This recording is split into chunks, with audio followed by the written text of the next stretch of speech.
Festival de Cannes, c'était Keshish pour la Palme d'Or. Et là, on a eu deux événements qui montrent bien ce que c'est que cette merde, je veux dire, du cinéma, de l'industrie du cinéma, quoi, qui est de la propagande impériale, bling bling, poi poi. On a eu DSK qui a monté les marches avec sa nouvelle gonzesse. Il y a eu la montée des marches ce week-end, la montée des marches par Dominique Strauss-Kahn, une grande insolence, une insolence qui en a heurté plus d'un. Dominique Strauss-Kahn, particulièrement ravi, extrêmement fier d'être là, visiblement, tout à fait heureux d'être sous le feu des caméras sur le tapis rouge. Une montée. Et qui est la dame avec C'est sa compagne Myriam Laoufir. Pour bien montrer, et il a raison parce que finalement il est raccord, hein, l'autre il est avec sa voilà, il pourrait être producteur, hein, voilà.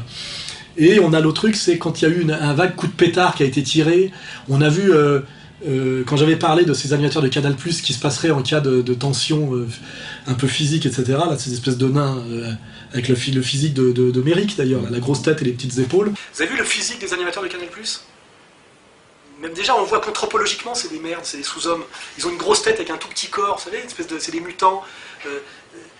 J'ai l'impression que si je souffle, ils s'envolent. Enfin, et j'imagine la trouille physique qu'ont ces mecs-là s'ils sont confrontés à une vraie réalité. J'aimerais bien voir le jour où ça va péter dans la rue, comment ils vont se comporter. Là, je vais rigoler.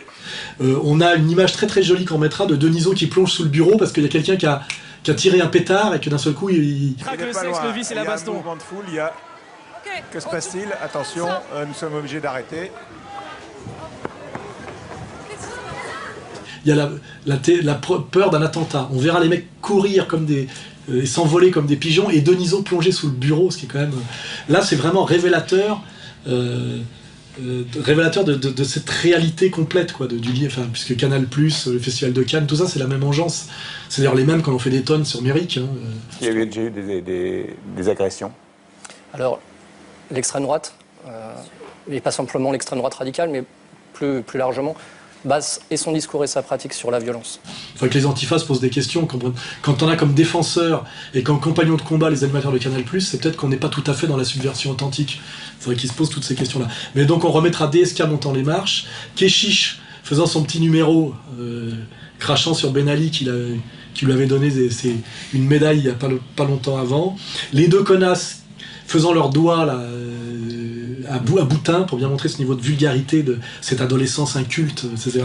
Et Denisot plongeant sous le bureau. Là, je pense qu'on a la fresque de la France telle qu'on essaie de nous la coller et qui mérite effectivement la France de Gamelin, quoi. Enfin, la France de l'exode, la France du déshonneur, voilà, qui mérite effectivement, et qui mérite qu'on se batte comme je me bats, mais qui explique aussi pourquoi certains jeunes de banlieue ne la respectent pas tant que ça. Voilà, parce que c'est aussi ça qu'il faut comprendre. Hein, je pense que si on veut demain faire aimer la France aux jeunes des quartiers en difficulté, il va falloir leur montrer autre chose. Peut-être du Tabarly, du Brassens, du Soral, du Dieudonné, du Vénère même, mais pas toute cette merde, quoi, ça c'est sûr. Un petit air de Cannes sur le parvis du Parlement de Strasbourg. Mais cette fois, c'est le gratin du cinéma européen qui distribue les prix. Et la palme d'or du plus mauvais scénario est attribuée à l'Union européenne, soupçonnée de vouloir sacrifier la sacro-sainte exception culturelle sur l'autel des négociations commerciales avec les Américains. On a la chance d'avoir un cinéma français très fort, cinéma européen, et je pense qu'il faut préserver ça. Il faut pas ouvrir comme ça le marché au plus fort et du coup de tuer tout le reste. Comme Bérénice Bejo ou Costa Gavras, ils sont près de 7000 grands noms du cinéma à avoir signé une pétition lancée par les frères Dardenne, 2 fois Palme d'Or à Cannes. Ils reprochent à la Commission d'avoir intégré la culture aux futures négociations de libre-échange avec les États-Unis. Et pour eux, c'est la porte ouverte à la culture McDo, prête à consommer. Ce qui est possible avec d'autres pays doit l'être aussi pour les États-Unis. Nous nous battrons et nous nous battons et nous nous battrons toujours pour la défense de la diversité culturelle. La France s'opposera à l'ouverture des négociations si les industries culturelles ne sont pas protégées et n'en sont pas exclues. La France ira jusqu'à utiliser son droit de veto politique.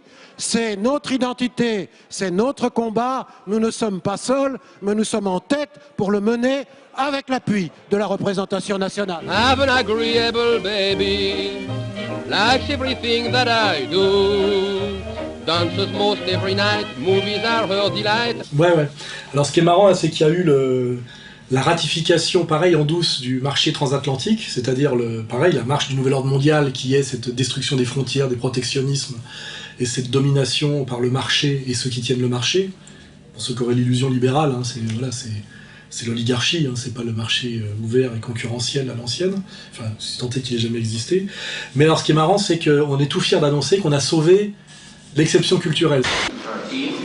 Les Européens sont tombés d'accord pour exclure l'audiovisuel des négociations de libre-échange avec les États-Unis. La France, très attachée au principe d'exception culturelle, a donc remporté son bras de fer. C'est-à-dire qu'on interdit le protectionnisme et on casse toute protection qui pourrait défendre les producteurs français, les travailleurs français, mais protectionnisme pour un seul truc qui est le culturel, c'est-à-dire essentiellement le cinéma français.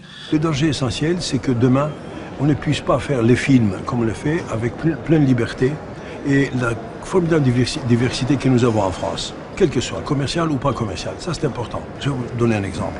En France, les chaînes ne peuvent pas couper les films en faisant de la publicité.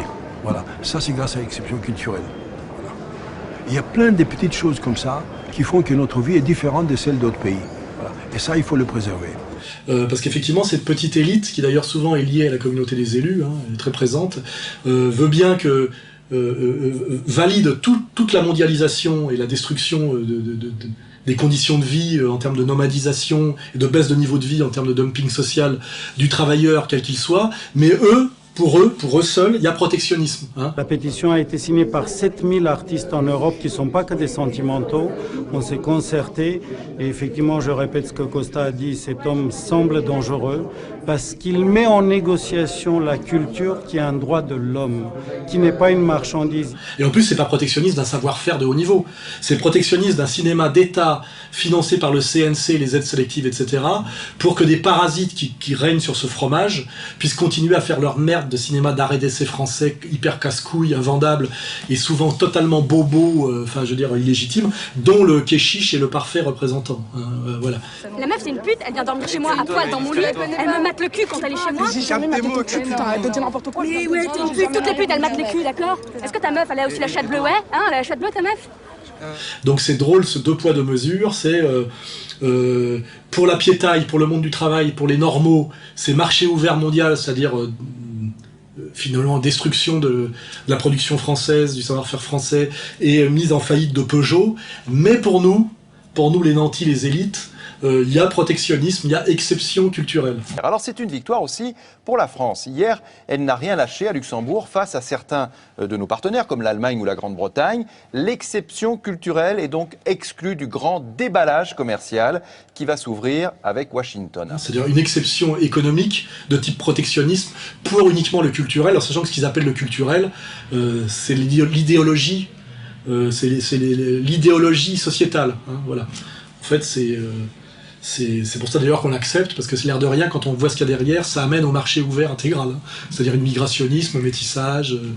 Voilà, donc finalement on leur laisse leur petit protectionnisme pour travailler en dernière instance pour le marché ouvert intégral. Hein. Parce que sinon, s'ils se mettaient à faire du cinéma patriote ou du cinéma intelligent ou du cinéma critique, je pense que l'exception culturelle sauterait. Voilà, donc c'est assez drôle de voir cette immoralité politique et cette stupidité totale de gens qui prétendent régner sur la culture, qui parlent d'art et qui se prétendent être des consciences, des artistes et des créateurs. Les gens peuvent avoir l'impression qu'on fait des métiers où on s'amuse et où finalement c'est assez léger. Or on parle d'eux. On parle de ce qu'est le monde aujourd'hui, on parle aussi de leurs problèmes, on parle... La culture, c'est aussi c'est un combat contre la censure, pour la liberté de penser, pour la liberté d'exister, de penser librement. La culture, c'est tout sauf un truc de nanti. Ça me fait doucement rigoler. Alors que ce sont les plus crétins, les plus flics, les plus idéologues, et les plus cons. Quoi. Je veux dire, n'importe quel patron de bistrot ou n'importe quel chauffeur de taxi a plus de conscience politique et de sens du bien et de sens de la morale, et peut-être même quelque part de goût, c'est pour ça dire qu'ils vont voir les films américains et pas les leurs, que ces connards-là, quoi. Voilà. Donc finalement, le Keshish, on le mérite. Hein.